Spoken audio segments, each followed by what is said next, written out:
बारे और हमारे वैश्यों का 14 से 16 साल की आयु तक जो है यज्ञोपवीत हो जाना चाहिए। ऐसे ही इन्होंने यज्ञ दत्त ने अपने पुत्र का गुणनिधि का जो है यज्ञोपवीत 8 वर्ष की आयु में करा दिया। लेकिन ये जो है धूर्त है, पिता की बात नहीं मानता, माँ की बात नहीं मानता। अब देखिए इस कथा से हमारी माताओं को बहुत बड़ी शिक्षा लेनी चाहिए। हमारी मातृशक्ति को बहुत बड़ी इस कथा से अपनी संतान के प्रति शिक्षा लेनी चाहिए। क्या लेनी चाहिए? जब ये धीरे धीरे बड़ा हुआ तो ये वेद पाठ नहीं करता। पिता इसके कहते हैं वेद पाठ करो, पढ़ने जाओ, लेकिन ये पढ़ने नहीं जाता। स्कूल की कह के जाता है, गुरुकुल की कह के जाता है और रास्ते में अपने खेल में मस्त हो जाता है, नहीं जाता। घर में माँ को पता भी लगता है तो जब यज्ञदत्त जी पूछते भी हैं तो माँ कहते हैं कि डेली जाते हैं। माँ ने पहली गलती छुपाई है ना। बच्चा अगर गलती करता है तो हमारी माताओं का दायित्व बनता है कि उसकी गलती उसके पिता के सामने नहीं छुपानी चाहिए। और जो माताएं अपने पुत्र की गलतियों को छुपाती हैं, उस पर पर्दा डालती हैं, वही बच्चा बिगड़ जाता है, वही बालक बिगड़ता है। आज यही हाल जो है यज्ञदत्त के पुत्र गुणनिधि का हुआ। गुणनिधि क्या करता है? कभी स्नान नहीं करता, 4-4 दिन हो जाते हैं ऐसे ही जंगल में घूमता रहता है। किसी देवता की पूजा नहीं करता, न कभी देव मंदिर जाता है, कहीं नहीं जाता, इससे उसे कोई मतलब नहीं। लेकिन करता क्या है? जब धीरे धीरे बड़ा हुआ तो सबसे पहले उसका शौक चढ़ा मदरा पीने का। मदरा पीना शुरू कर दिया, मदरा पीना शुरू किया। और मदरा पीने के बाद धीरे धीरे जब मदरा व्यक्ति पीता है तो भाई जीव भक्षण भी करता है, वो भी करना शुरू कर दिया। अब ये सब करने के बाद क्या किया? ये जब सब करने लगा तो धीरे धीरे अब वो जुआ भी खेलने लगा। और इस सब चीजों पर जो है उसकी माता पर्दा डालने लगी। पिताजी अगर पूछते भी हैं, कहते हैं कि ये गुणनिधि ठीक ठाक से पढ़ रहा है, काम सही कर रहा है कि नहीं कर रहा है, तो वो कहती नहीं बिल्कुल सब ठीक है, हमारा बेटा बहुत अच्छा है। और जो माता ये कहती है बच्चा बिगड़ा हुआ भी है और ये कहती है हमारा बेटा बहुत अच्छा है, समझो वो अपने बेटा से प्यार नहीं कर रही हैं, वो अपने बेटा की बिल्कुल जड़ें काट रही हैं, उसका भविष्य अंधकार में डाल रही हैं। जो माताएं अपने बेटा के साथ में इस प्रकार का कार्य करती हैं, बेटा की कभी गलतियों पर पर्दा नहीं डालना चाहिए, क्योंकि ये 8 साल की उम्र से लेकर के और 18 साल की जो उम्र होती है हमारे बच्चों की, यही उम्र बच्चों की बनने की होती है और यही उम्र उनके बिगड़ने की होती है। अगर इस उम्र में आप अपने बच्चों को देखते रहोगे, ताड़ते रहोगे, है ना, तो यही बच्चे आगे चल के बनते हैं। और अगर इनके ऊपर आप पर्दा करती रहेंगी तो यही बच्चे बिगड़ जाते हैं। आज वही हुआ गुणनिधि के साथ। यज्ञदत्त जितनी बार पूछता है उतनी बार वो जो है कह देती है हमारा बच्चा बहुत ठीक है। जुआ खेलने लगा और जुआ खेलते खेलते जो धन यज्ञदत्त जी कमा के लाते थे वो सब जुआ में हार जाते थे, सब हार जाते थे। एक दिन क्या हुआ, यज्ञदत्त ने सोचा कि ये ऐसे नहीं सुधरेगा, चलो ऐसा करते हैं इसका विवाह कर देते हैं। लोग कहते हैं ऐसे नहीं सुधरेगा, चलो घरवारी आ जाएगी तो सुधर जाएगा। इसने विवाह कर दिया और विवाह करने के बाद भी ये नहीं सुधरा। इसके कर्म वही हैं, चोरी करना, जुआ खेलना, मदरा पीना, मांस मच्छी खाना, इस प्रकार के इसने यानी सत्कर्म एक भी उसके अंदर नहीं है। सारे उसके अंदर कुकर्म ही कुकर्म भरे हुए, सत्कर्म कुछ है ही नहीं। और जब सत्कर्म नहीं है, आगे चल करके इसने अपनी पत्नी को छोड़ दिया और पत्नी को छोड़ करके सुंदर कन्या से विवाह कर फिर उसको छोड़ दिया और चोरी चुगली मदरा पीकर नित्य वेश्या के घर जाना सीख लिया। अपने घर नहीं, वेश्या के घर जाने लगा।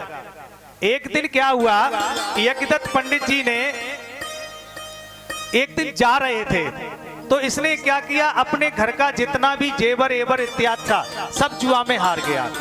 और जब हार गया, हारने के बाद जब यज्ञदत्त जी जा रहे थे तो रास्ते में क्या देखा, एक व्यक्ति एक अंगूठी पहने हुए था।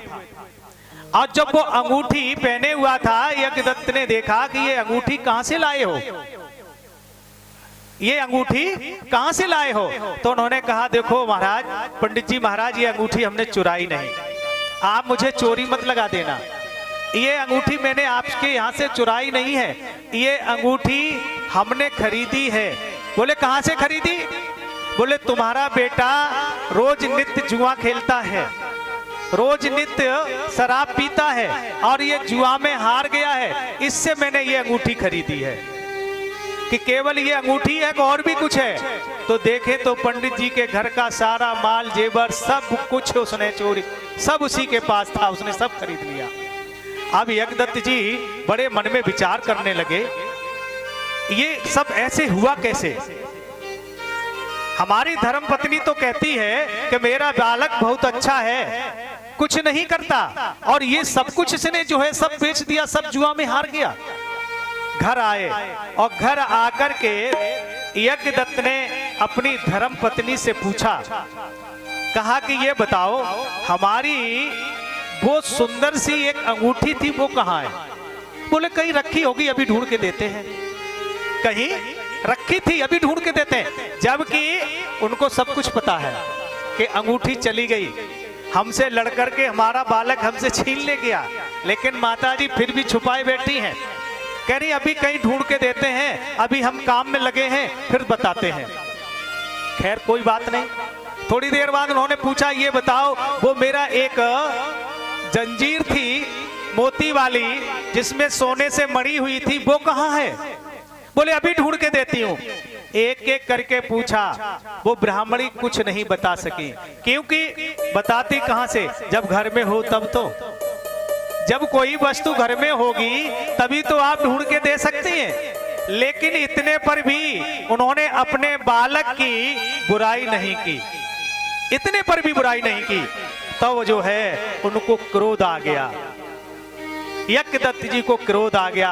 और जब क्रोध आया तो क्रोध आने पर उन्होंने कहा कि हे, दोनों को, माँ और बेटे को, दोनों को घर से निकाल दिया। बोले जाओ, तुम लोग इस घर में रहने के लायक नहीं, मुझे ऐसा बेटा नहीं चाहिए। विचार करने लगे, ऐसे बेटे से मैं बिना बेटे के ही अच्छा था। कहते हैं कि पूत सपूत तो क्यों धन संचय है, और पुत्र कपूत तो क्यों धन संचय है। अगर पुत्र कुपुत्र है तो तुम्हें बर्बाद कर देगा, तो इसके लिए धन संचय करने की आवश्यकता नहीं।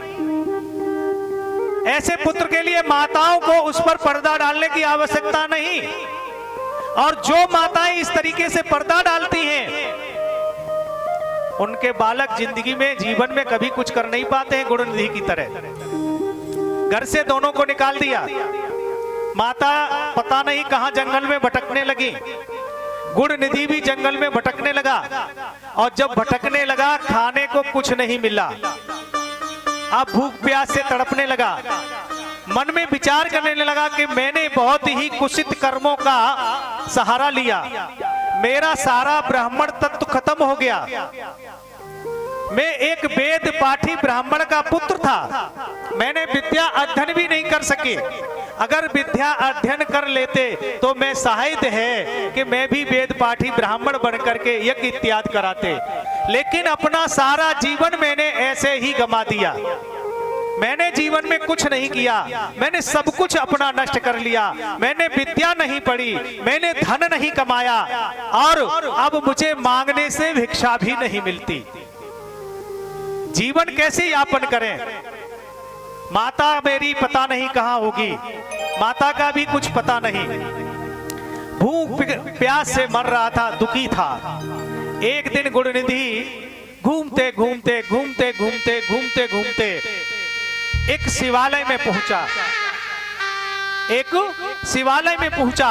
और जब वो शिवालय में पहुंचा तो शिवालय में क्या देखा कि सभी भक्त आ रहे हैं और भगवान भोलेनाथ की पूजा कर रहे हैं। सभी लोग आकर के यहाँ प्रसाद चढ़ा रहे हैं। अब वो दरवाजे पर बैठा हुआ है, भगवान की चौखट पर, और चौखट पर बैठ कर के केवल एक ही उसका ध्यान है। बोले क्या ध्यान है? बोले ये ध्यान है जब ये सब लोग यहाँ से चले जाएंगे, है ना, तब ये जो चढ़ा हुआ प्रसाद है, इस प्रसाद को ग्रहण करके हम अपनी भूख को मिटा लेंगे। 4 दिन हो गए, 5वां दिन है, एक अन्न का जो है टुकड़ा उसको खाने को नहीं मिला। तभी तो कहते हैं भंडारा अगर कहीं होता है तो लोग जो है भले ही 1 पूड़ी खा पाए लेकिन लालसा 10 पूड़ी की करते हैं, है ना, और 10 पूड़ी की लालसा करते, एक खा करके 9 को फेंक देते हैं। हमारी शिव पुराण की कथा कहती है कि 2 चीजों को कभी व्यर्थ नहीं जाना चाहिए। सबसे पहले अन्न